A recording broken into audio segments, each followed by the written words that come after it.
irmão Jonas e irmão Eusébio, em Respostas a Tantas Perguntas, primeira parte.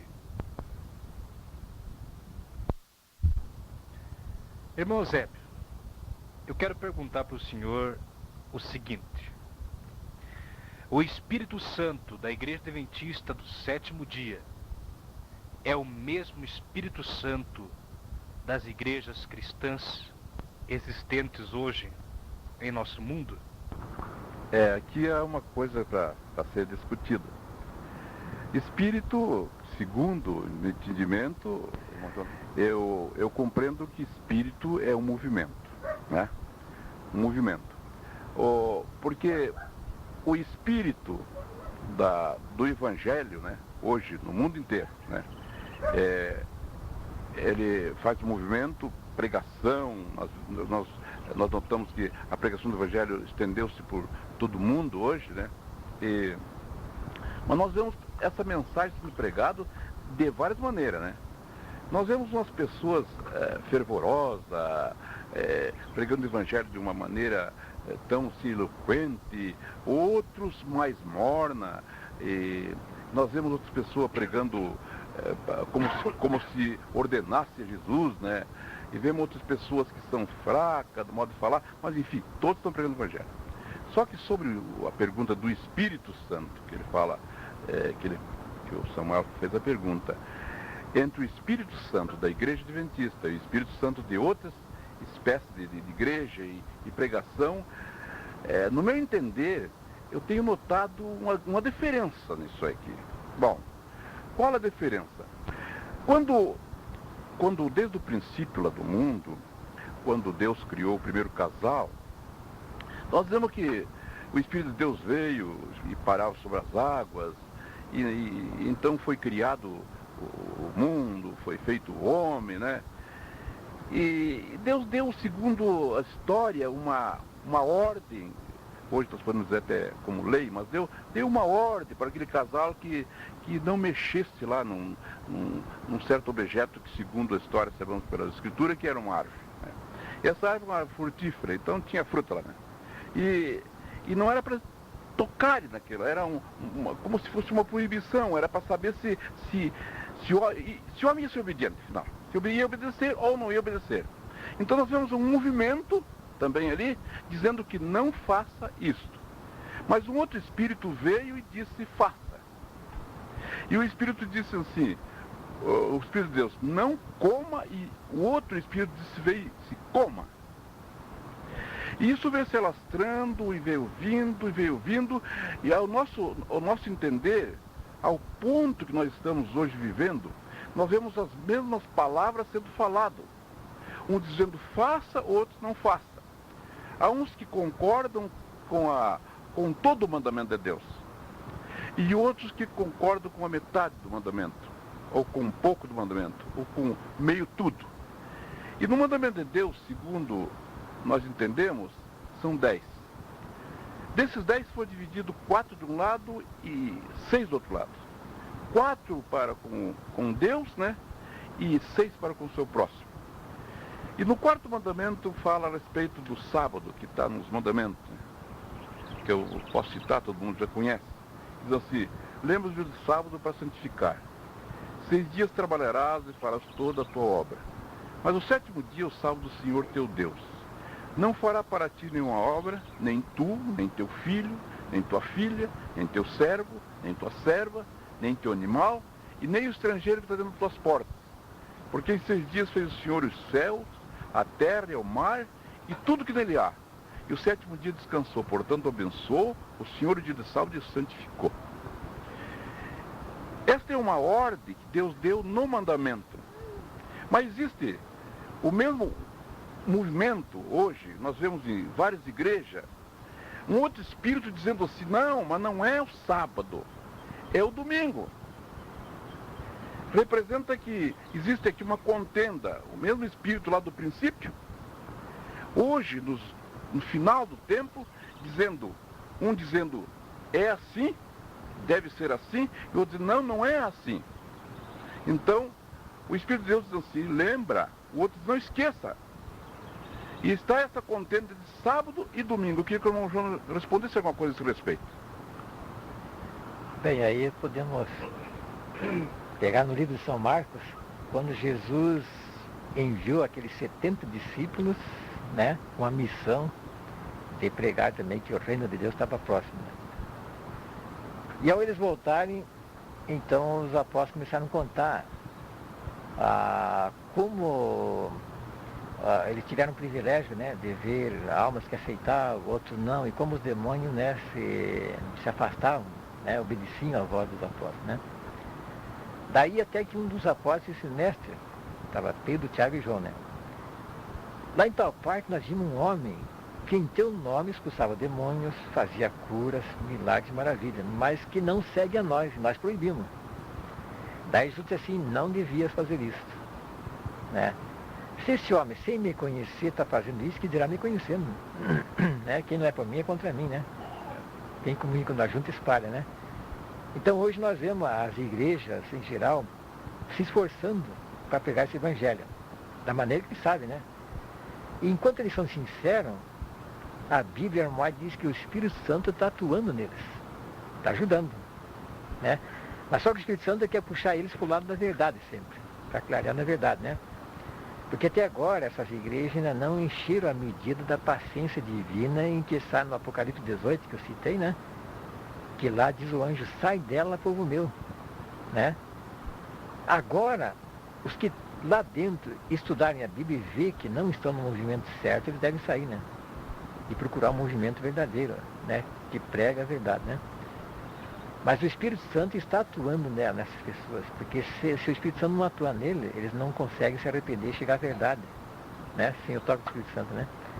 Só que ao lado deles tem um outro Espírito atuando neles que procura agora perverter a verdade, o sentido da verdade, né? Aí eles veem manifestações ali espirituais que ocorrem, baixa neles ali, que eles não sabem nem explicar o porquê, dom de línguas, né?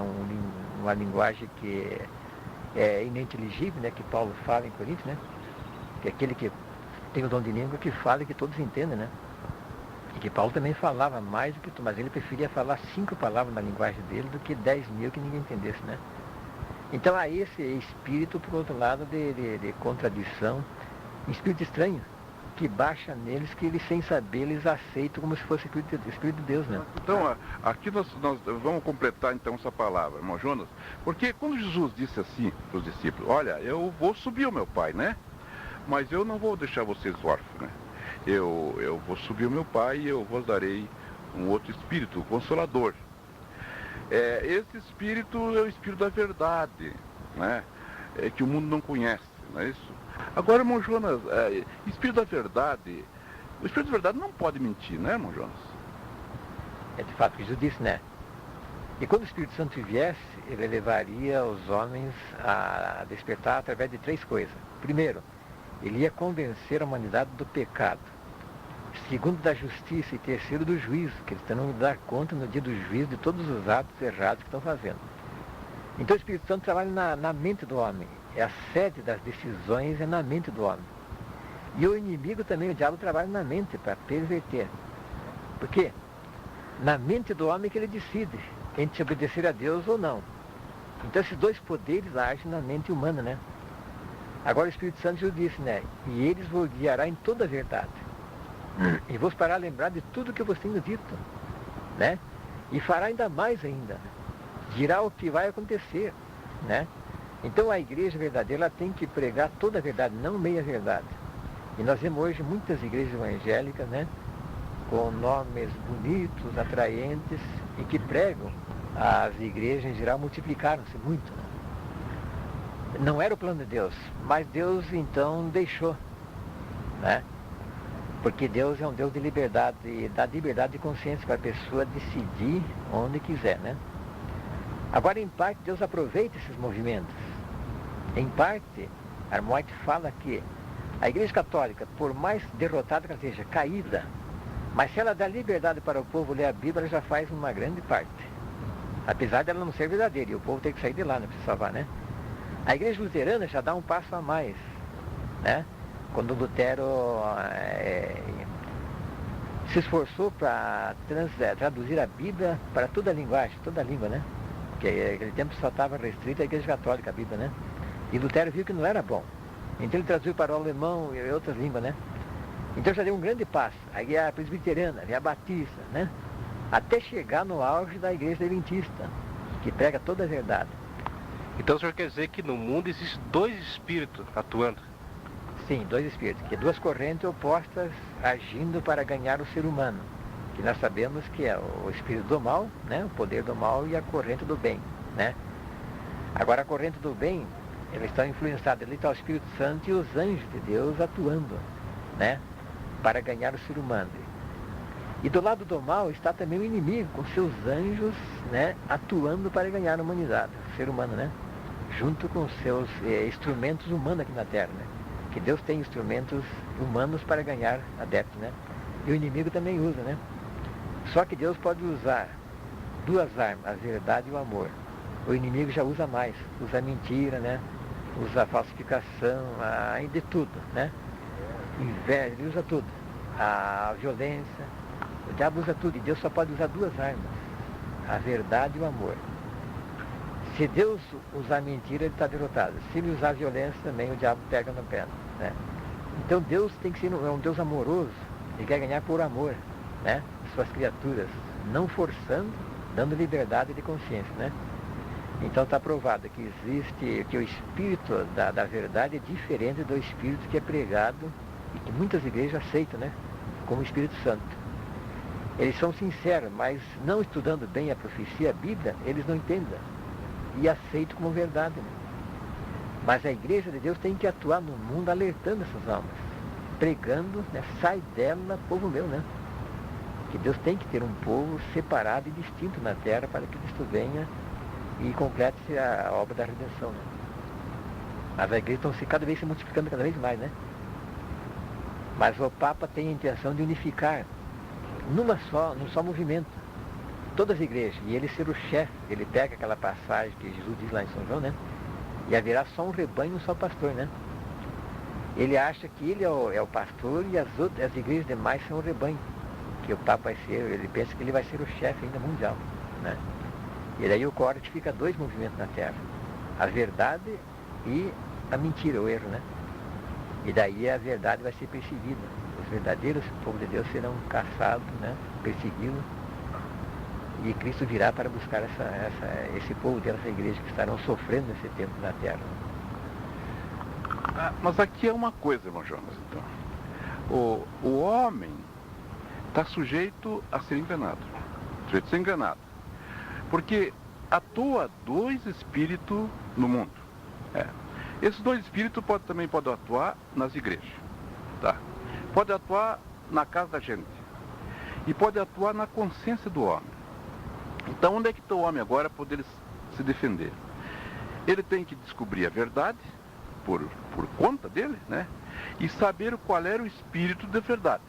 Porque o espírito da verdade não pode mentir. Porque Jesus disse, ó, aquele espírito será o espírito da verdade, ele pode guiar em toda a verdade. Então não pode existir uma mentira. Agora, nós sabemos que existe bastante igrejas, mas não dá, é incontável a quantidade de igreja, a quantidade de pessoas que pregam, a quantidade de ministros que falam a esse respeito do Evangelho, a quantidade de gente que quer procurar ajudar a salvar os outros, mas o homem tem uma consciência e existe dois espíritos. Agora, nós sabemos que Espírito Santo é o Espírito de Deus. Não pode mentir, porque o próprio Jesus falou, é o Espírito da verdade, ele guiará em toda a verdade. Então, irmão Jonas, o Espírito das igrejas que falam, que dirige a igreja, que é o Espírito Santo, existe aqui um Espírito, que é o Espírito Santo, e existe um outro Espírito que, eu vou usar uma palavra meio drástica, né? O Espírito mentiroso, de mentira. Se Deus diz assim, para a pessoa, lembra do sábado para santificar, e outro espírito deslembra do domingo, e os homens chamam de Espírito Santo. Esse espírito que manda os homens ir contra a lei de Deus, então ele está levando as pessoas, induzindo as pessoas a um pecado, porque é desobediência, e desobediência é pecado. Então quer dizer que esse espírito não é Espírito Santo. Como é que podemos responder isto? O Espírito Santo é o Espírito de Deus, mas há uma porção de pessoas dizendo que o Espírito Santo é que dirige as igrejas, essas igrejas nominais, né? Que eles têm o Espírito Santo. É uma pergunta dura isso, que tem o Espírito Santo. Mas o Espírito Santo viria e modificaria o que Jesus disse? O senhor pode dizer alguma coisa a esse respeito? Aí que ele se contradiz, né? Porque tanto o apóstolo São Paulo como o apóstolo São João já dizia naquele tempo: filhinhos, né? Provai os espíritos são de Deus, porque muitos espíritos saíram, né? E são enganadores. Espírito é mentira, né? Então Paulo também, ali na igreja de Corinto, capítulo 14, quando houve aquela confusão ali das línguas e coisa, Paulo viu que era um espírito estranho que baixou ali. E a igreja estava aceitando. Porque daí não tinha ordem do culto, né? Então pode ver que o capítulo inteiro é uma repreensão que Paulo dá aos coríntios por aceitarem um espírito que baixou. Agora, um queria dizer salmo, outro poesia, outro profecia, outro língua ao mesmo tempo.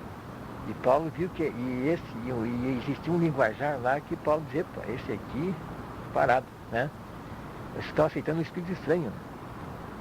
Daí que Paulo dá uma repreensão, que diz que daí ele disse assim, que vocês querem, todo mundo queria falar língua. E os dons foram dados à igreja segundo a capacidade de cada um e conforme o Espírito Santo quer, não o que eu quero, né? E as igrejas não, todo mundo é como hoje, querem falar língua. E eles pegam esse fraco aqui, que Jesus disse, né? Esses sinais seguirão aqueles que são meus, né? Falarão em línguas, pegarão em serpente, né? Beberão coisas venenosas para dar nenhum, né? Mas eles pegam o ponto fraco aqui. E Paulo diz ali em Coríntios que o dom de profecia é superior ao dom de língua. Então hoje nós temos que buscar o dom de profecia. Ele é superior. Sabe por que o dom de profecia é superior? Porque ele mostra o passado, o presente e o futuro da igreja. Ele é um farol, onde Pedro diz na sua segunda, ele diz assim, né, temos que ter muito firme a palavra dos profetas, como uma luz que clareia no lugar escuro até que o dia clareia, a estrela d'alva nasce em vossos corações, que é Cristo, né? Então o dom de profecia, ele é um farol na igreja que vai iluminando, como um trem à noite, que se não tiver o farol, ele vai, né? Um carro sem farol à noite, né?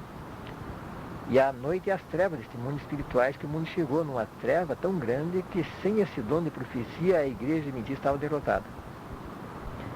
Então esse dom de profecia foi reposto justamente quando a igreja adventista foi despertada, né?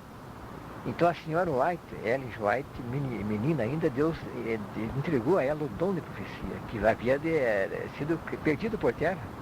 Porque todos os dons foram derrubados pela apostasia da igreja romana, do papado, né? E Paulo fala ali em Coríntios que antes que Cristo venha, todos os dons têm que ser repostos na igreja. A igreja de Deus vai receber todos os dons, né? Apesar que agora a nossa igreja não tem todos os dons ainda. Mas no derramamento do Espírito Santo ela vai receber, quando a chuva cerrou, foi derramado o Espírito Santo, né? Em alto clamor, aí vai ser completa a igreja. Ela vai ter todos os dons que foi dado à igreja, que foi perdido pela apostasia, né?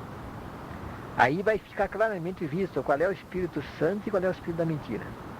Porque agora multidões não sabem discernir entre o Espírito Santo e o Espírito falso, né? Eles aceitam, porque eles são enganados. Eles pensam que Jesus disse esse dom de língua, né? Eles pegam esse linguajar e fazem cura e maravilha, né? Mas não sabem que é um espírito estranho que está guiando eles, né? Os coitados às vezes são sinceros, né? Então nós temos o dever de alertar esse povo, né? Com uma amizade, não criticando eles, né? Assim como Jesus disse para aquele homem, né? Que não proibisse dele pregar, que os apóstolos proibiram o homem, né? Jesus disse, não, vocês tinham que apenas ensinar ele. Melhor. Se ele sem me conhecer está fazendo isso, que dirá me conhecer, né? Então o senhor quer dizer que nessas curas que tem nas igrejas de crente, na Assembleia, na Brasil para Cristo, essas outras religiões, O senhor quer dizer que o diabo coloca a doença e ele mesmo tira? Isso, ele faz uma tramóia, porque a Armória diz que ele põe espírito de surdez num, espírito de alejo no outro, né? E daí lá, ele usa, ele vai lá e tira. A pessoa, puxa, fui curado na igreja de Deus, né? Mas essa pessoa se conforma ali só por causa daquela cura, mas não vê que a verdade divina não é só a cura. O diabo imita. Ele tem que procurar, na verdade, o que o diabo não pode imitar. Que é justamente Jesus disse, pelos seus frutos vocês vão conhecer a verdade. Você vai conhecer uma árvore, né? E todo verdadeiro cristão ele tem que produzir os frutos do Espírito Santo e da verdade. E até Isaías diz no capítulo 8, verso 20, diz assim, né? E todo aquele que vem a vós, você dizendo o mensageiro de Deus, né? Mas se ele não vier segundo a lei, o testemunho da lei, não tem a verdade. Não tem iluminação, a tradução diz, né? Não tem iluminação. Então todo aquele que se diz mensageiro de Deus, que prega, que faz cura e maravilha, se ele não tiver a guarda dos mandamentos, por mais que ele cure, não é de Deus. Embora ele queira insistir que seja, né? Embora ele seja sincero, né? Mas ele não é de Deus. Então nós temos que alertar essa parte nesses povos, né? Que eles não sabem, né? Os coitados. Não sabem, né? Que o inimigo está enganando eles. Já que nós estamos falando sobre os mandamentos, sobre os 10 mandamentos, eu queria que o senhor comentasse comigo cada mandamento que existe, né, dos 10 mandamentos, e o que significa cada mandamento, começando pelo primeiro. Em primeiro lugar, nós podemos dizer assim que a lei de Deus é uma lei eterna que já existia antes de criar o homem. Agora muita gente, muitos pentecostais jogam para nós, mas como? Que a lei... O senhor quer dizer que existia no céu antes? Porque se a Bíblia diz que, Jesus diz em São João, né, capítulo 8, que Satanás, que ele diz aqui que foi o primeiro transgressor da lei de Deus, ele foi homicida desde o princípio e jamais se afirmou na amizade. O que é homicídio? É o 6º mandamento, não matarás, né? Ele já quis destronar Cristo lá no céu, ele quis matar. Ele foi homicida desde o princípio, né? Então a lei de Deus existia lá, e existiu aqui na terra, só que com Adão e Eva, até o Monte Sinai, ela era uma lei que era oralmente, não era escrita. Era transmitida de pai para filho. Eu dizia, né? Ele deve ensinar teu filho andando, deitando pelo caminho. Então eles tinham que inculcar na mente do filho esses 10 mandamentos, né? Até que lá no auge, no Monte Sinai, Deus viu que o homem ia esquecer dessa lei gravada na mente, né? E no coração. E ele tratou de agora escrever ela em 10 mandamentos, em 2 tábuas de pedra, né? Então o primeiro mandamento, quando soou, Deus disse, né? Eu sou o Senhor teu Deus que te tirei da terra do Egito. Não terás outro Deus diante de mim, né? Isso aqui, nós podemos fazer até de um filho, de um cavalo, de um carro, um Deus unido. Então esse mandamento proíbe você pôr qualquer coisa diante de Deus, né? Qualquer coisa que você ame, acima de Deus, você está fazendo um ídolo, está pecando contra esse mandamento, né? O segundo mandamento já vem proibindo o culto das imagens dos ídolos, né? Que lá diz, não farás para ti imagem de escultura, nem figura do que há no céu e embaixo da terra, né? Deus deu esse mandamento alertando, porque o povo do Egito eram adoradores de ídolos, né? Para ver que os egípcios davam o boi, a serpente, a rã, a mosca, o sol, então eles, né? E Deus queria que ele não fosse adorado através de uma imagem, uma figura. Por isso que ele disse para Moisés no livro de Deuteronômio, né? Quando Deus disse para Moisés, olha Moisés, veja que no monte você não viu figura alguma de mim. Você me viu pelas costas, para que não faça uma imagem de mim e venha ser adorado. Então Deus nunca foi visto por alguém, né? Então ninguém pode dizer que Deus é assim, assim, assim. Ninguém pode dizer, né? A humanidade viu em Jesus Cristo que veio revelar o Pai, mas o amor do Pai, não na parte física, né, de Deus, né? Então esse segundo mandamento proíbe o culto das imagens. Não é errado você ter uma imagem na casa de Jesus Cristo, da Virgem Maria, dos apóstolos, né? Mas o erro é você dobrar os joelhos diante dela, né? Cultuar ela, né? Até Jesus falou para a mulher samaritana, né? Os verdadeiros adoradores de Deus adorarão a Deus em espírito e em verdade, não através de uma figura, de uma imagem. E tem muitos coitados católicos que não fazem o culto e uma oração sem ter uma imagem na frente. De tanto que eles acostumaram, né? Eles não rezam, não fazem nada se não tiver uma imagem na frente. Eles ficaram viciados, né? E o verdadeiro povo de Deus não pode. Eles têm que fechar os olhos e levar o pensamento lá no trono de Deus, né? Aí vem o terceiro mandamento, já proibindo você tomar o nome do Senhor em vão, né? Porque o nome de Deus é tão sagrado, ele só deve ser pronunciado numa hora exata de ensino ou numa crise que você está apurado, né? Então o nome de Deus não pode ser posto em piadas, em parapó de caminhão que vê embaixo, né? O nome de Deus tão sagrado, e ali embaixo do carro, tomando pó, sujeira, né? Então é um nome tão sagrado que os judeus, eles não pronunciavam Deus, eles faziam o nome Adonai, ou então eles punham Jeová, né? Eles eram um nome tão sagrado que os judeus não tinham coragem de dizer Deus, você vê? E diz que os anjos no céu, quando vão na presença de Deus e pronunciam o nome de Deus, eles velam o rosto, você vê? E tão sagrado que é Deus, né? Então esse terceiro mandamento proíbe você. Então eles colocaram mais ou menos um apelido para não falar o nome de Deus. É de tão sagrado que era, que a palavra Jeová quer dizer aquele que era e que adivina, o nome hebraico, né? Então, de tanto que eles adoravam a Deus, que era um nome tão sagrado que eles não tinham coragem de dizer o nome de Deus, né? Assim, né? Então nós vemos que, e Jesus mesmo, pode ver que no Pai Nosso ele disse, né? Quando você orar, dizer, né? Pai Nosso que está no céu. Né? Ele trouxe uma versão, um nome mais dizendo mais paterno. Pai Nosso já dá a entender, é mais achegado, nome achegado mesmo. Agora vem o quarto mandamento. Lembra-te, Deus já previu que no futuro o homem esquecer, pela correria do mundo que está, né? De afazer e tanta pressa e crise financeira, o homem é tentado a esquecer até de guardar o mandamento. Por isso que Deus já prevendo, ele já pôs a primeira palavra, lembra-te, como um alerta do dia de sábado a santificar. 6 dias trabalhará, né?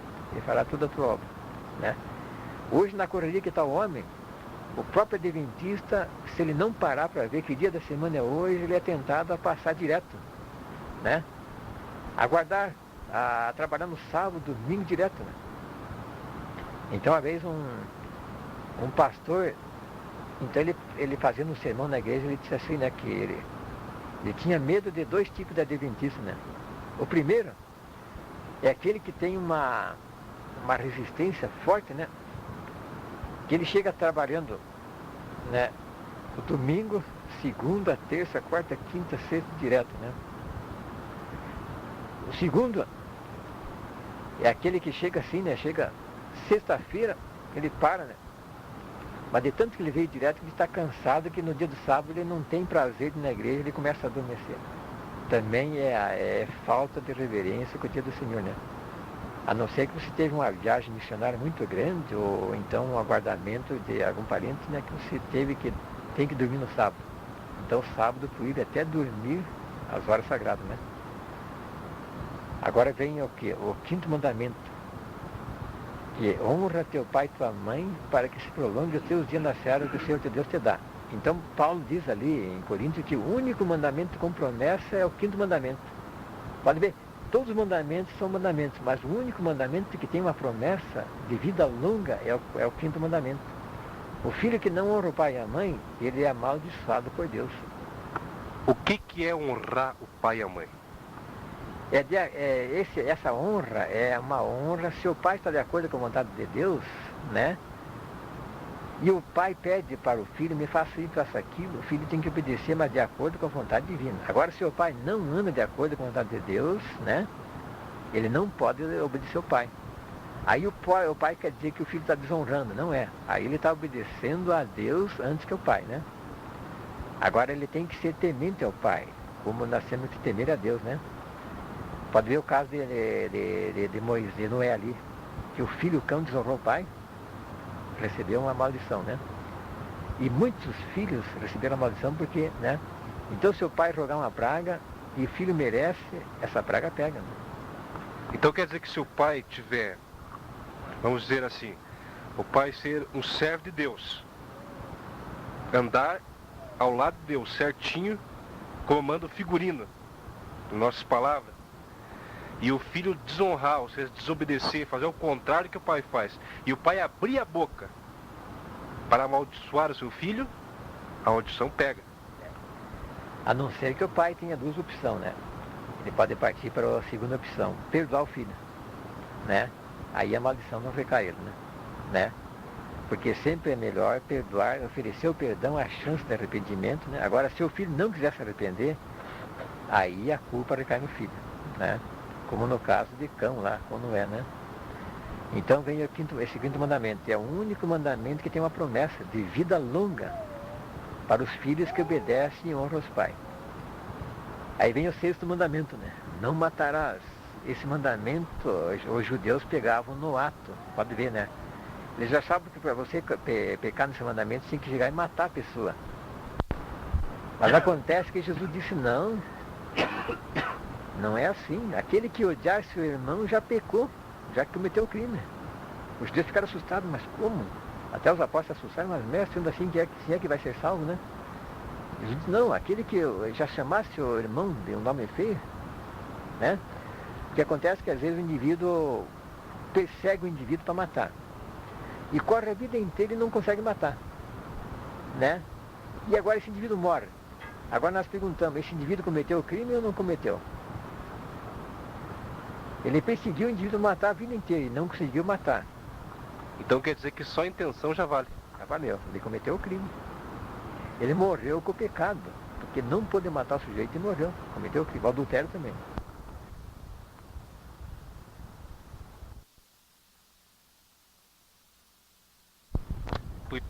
Irmão Jonas e irmão Eusébio em Respostas a Tantas Perguntas, segunda parte. Então note bem que o mandamento de Jesus, em vez de diminuir, né? Você vê, os judeus acharam que Jesus ia derrubar a lei, né? E muitos pentecostais pregam hoje que Jesus tirou a lei. Ao contrário, ele em vez de tirar a lei, ele levou mais alta a lei. Ele engrandeceu a lei. Até Isaías diz, né, que quando ele viesse, ele engrandeceria a lei. Ele exaltou a lei de Deus. Porque os judeus achavam que cometeu adultério ou crime era só no ato. Jesus diz, não. Aquele que olhar com a intenção impura no coração por uma mulher já adulterou com ela. Já cometeu adultério no coração, né?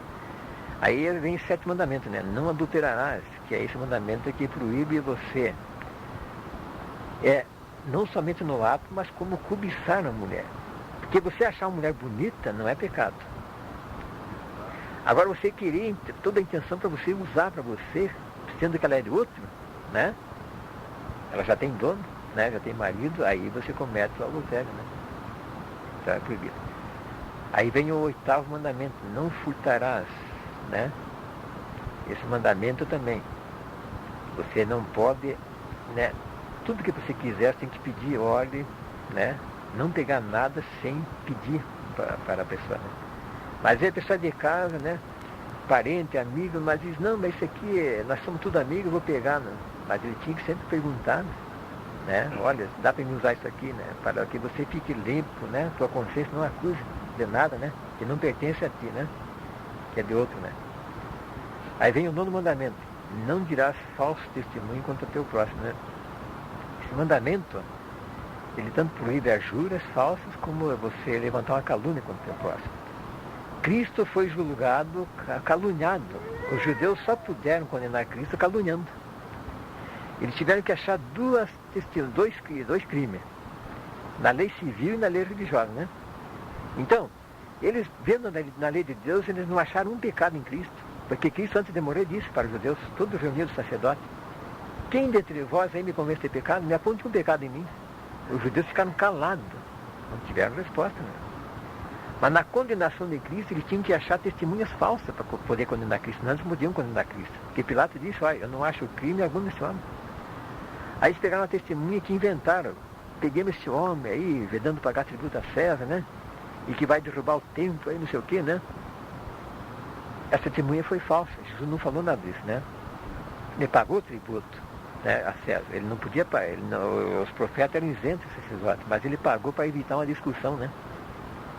E daí pegaram outra testemunha, né? Que, dizendo que ele que ele trabalhava no sábado, que não sei o que, inventaram testemunhas falsas. E condenaram Cristo, então eles inventaram testemunha. O mandamento diz, né? Não dirás falso testemunho contra teu próximo. E outro ponto, não deram chance para Cristo se defender. Porque na lei ele queria, né? Que quando você for levado alguém a julgamento, que ele tenha testemunha para defender o caso. E Jesus não teve ninguém que defendesse, né? Aí vem o 10º mandamento, né? Não cobiçarás a casa do teu próximo, nem o seu animal, nem o seu jumento, nem essa mulher, nada que lhe pertence, né? Então esse mandamento encerra tudo, porque a cobiça é a raiz de todo o pecado, é a cobiça. Fazer que Paulo também diz, né? Que o amor ao dinheiro, a cobiça ao dinheiro é a raiz de todos os males. Porque daí vem parte o quê? Aí você cobiça aquela coisa, você tem que inventar mentira, você tem que, às vezes, matar o sujeito. Então, a raiz de todos os pecados é a cobiça. Satanás no céu começou pela cobiça. De todos os pecados que ele inventou no céu aqui na terra, começou pela cobiça. Ele começou agora a cobiçar o desejo de exaltação própria. O trono de Deus, ser igual a Deus, né? Então, essa cobiça é que tem levado multidões para a perdição. É o 10º mandamento, né? Encerra, não cobiçará, né? Então o indivíduo, para chegar a guardar todo esse mandamento, ele tem que estar unido em comunhão com Cristo, senão ele não consegue, né? Porque a lei é espiritual, nós somos carnais. Como é que eu vou obedecer uma lei que é espiritual e eu sou carnal, vendido à escravidão do pecado, né? Então eu tenho que me tornar espiritual com Cristo, aí eu posso guardar a lei de Deus, senão não guardo. Que Deus abençoe no entendimento de todos que ouvirem, para que possam compreender o significado dos 10 mandamentos. Obrigado, irmão Jonas, obrigado, irmão Eusébio, por esse diálogo que tivemos até agora. Obrigado. No princípio era o Verbo, e o Verbo estava com Deus, e o Verbo era Deus. A pergunta é: Deus, Jesus e o Espírito Santo é um só ou são 3? Com a sua palavra, irmão Eusébio. Olha, essa é uma pergunta bastante difícil de responder, por causa que há muitos pensamentos a esse respeito. Há muitas pessoas que pensam que há um só Deus, há um só Espírito, e há um só Filho de Deus. E há muitas maneiras da pessoa pensar e saber. Agora, a mente humana, ela não é completa que ela possa responder certo. Geralmente o homem responde de acordo com o pensamento e com o entendimento dele. Cada um, de acordo com os estudos, ele vai compreendendo. No princípio eu fazia uma ideia. Eu pensava que Deus era um homem velho e Jesus Cristo, né, era o seu filho, e o Espírito Santo é o que guiava eles. Mas com o decorrer do tempo, e começando a pesquisar, e descobrir, e estudar, e oração, e livros, e testemunhos, juntando todas essas coisas, nunca entrei em confusão a esse respeito, eu vim descobrir de muitas maneiras a respeito de Deus. O homem só pode falar de Deus pelo Espírito de Deus.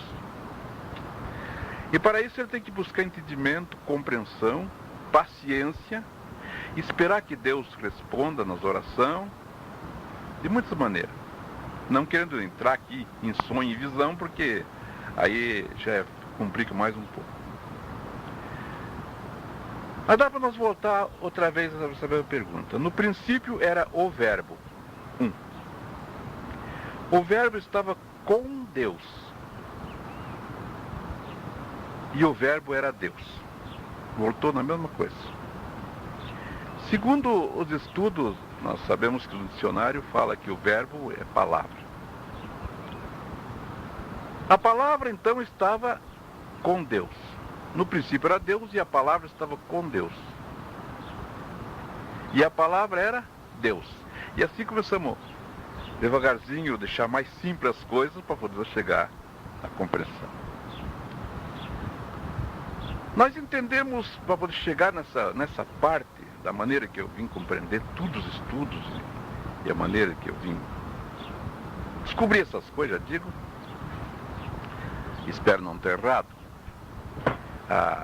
Se pode fazer alguma pergunta, vai respondendo. Nós entramos num campo muito difícil de ser respondido. O céu e a terra, fora os outros mundos. Nós entramos aqui em um campo que diz o seguinte: por que Deus criou este mundo? Por que Ele criou o homem,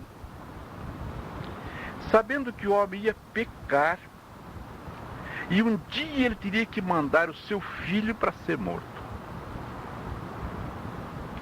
É uma coisa bastante difícil de entender. Vamos falar de outra maneira? Deus, sendo inteligente, Deus não de maneira nenhuma possa errar. Na qualidade de homem, para entender, Deus ia criar o mundo, ou então nós criar uma cidade num deserto, onde colocaria nosso nome e mandava todo aquele povo honrar o nosso nome, sabendo que um dia o capataz daquela cidade, ou daquela fazenda, ia desonrar nosso nome, e nós mandaria nosso filho para resolver o problema nosso. Todas as coisas foram criadas por Deus. Até mesmo a lei foi Ele que criou. Se Ele criou uma lei que não podia ser transgredida, essa lei, e um dia alguém transgrediu, segundo a história, nós sabemos que foi um anjo no céu, depois veio passar para tudo o homem, e um dia Deus ia mandar o filho dele para resolver este problema, sabendo que o filho ia ser morto. Difíceis são essas palavras de entender. No entendimento do homem, vim compreender o porquê que Deus ia fazer o mundo e criar o homem e depois mandar o filho dele para ser morto. O homem que não tem mente sã representaria que Deus aí então não estava certo, então estava errado. Mas Deus está certo em todos os pontos. Então por que Deus criou o homem? No meu entendimento, Deus criou o homem para ele vir provar uma coisa muito dura de ser provada. Mas vamos voltar atrás. No princípio, Deus. O verbo. Só um pouquinho, irmão Zébio. Será que nós não fomos criados como cobaias para provar para os outros mundos ou para os santos anjos dos céus, que quando Satanás foi lançado fora dos céus, os anjos ficaram com dúvidas? Será que Satanás estava certo? Ou será que Deus estava certo? Ou não é nada disso? É uma pergunta quase respondida, mas não é bem essa palavra. Cobaia não estaria certo. Houve no céu um desentendimento. Um anjo muito belo, formoso, bonito, criado por Deus, das mesmas massas dos anjos, que um dia, olhando para a lei de Deus, criou nele, dentro dele, uma desconfiança achando que aquela lei não estava certa. Estou certo, meu irmão? Porque o mundo foi criado depois que Satanás tinha sido expulso do céu, né? Aqui tem uma coisa, é um ponto-chave aqui. O porquê que Deus criou o mundo. Então vamos entrar nesse assunto primeiro. Esse anjo que achou que as leis de Deus não estavam certas, inclusive o quarto mandamento, que impõe, não por violência, mas que todas as criaturas de Deus viessem honrar a Deus nesse dia, obedecê-lo, agradecer a Deus por ser Ele o Criador, E Deus pode exigir do homem, de todas as criaturas, porque ele é o Criador, ele pode exigir o dia de guarda dele. O dia que devia ser guardado, para o homem parar para honrar a Deus.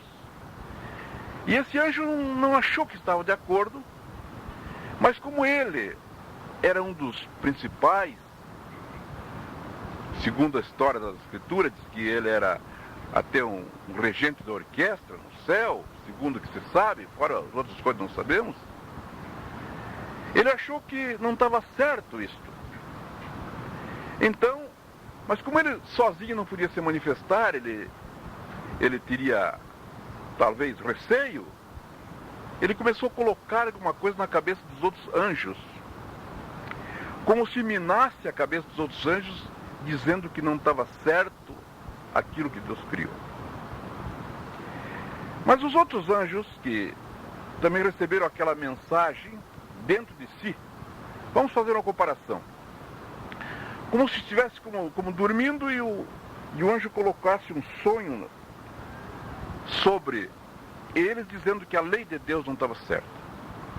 Ao despertar, ele não queria falar com Luzbel, ele falou com o seu companheiro e disse, eu estou tendo um sonho esquisito. O companheiro dele disse, eu também estou tendo essas coisas, não vamos falar aqui, vamos falar com Luzbel.